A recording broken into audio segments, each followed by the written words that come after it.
صلی اللہ علیہ وآلہ وسلم نے ارشاد فرمایا، حسد اور بغض سے بچو۔ حسد اور بغض یہ مونڈنے والی چیز ہے۔ آپ صلی اللہ علیہ وسلم نے فرمایا، میں نہیں کہتا ہوں کہ تمہارے بالوں کو مونڈنے والی چیز ہے، بلکہ یہ تمہارے دین کو مونڈ کے ختم کر دیتی ہے۔ حسد آہستہ آہستہ بندے کے دل کے اندر جگہ بناتا ہے، اور حسد پہلی امتوں کی بیماریوں میں سے ایک بیماری ہے جو اس امت کے اندر منتقل ہو چکی ہے۔ اپنے آپ کو حسد سے اور بغض سے بچاؤ۔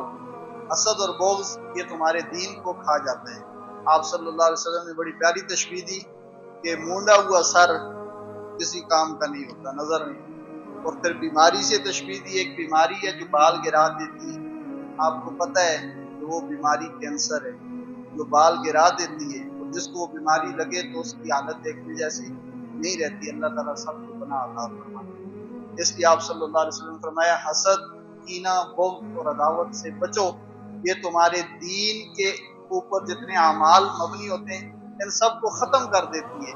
حسد کرنے والا بروز قیامت اٹھے گا، اس کے نامہ اعمال میں کوئی نیکی نہیں ہوگا۔ اللہ رب العزت ہمیں حسد، کینہ، بغض، عداوت سے محفوظ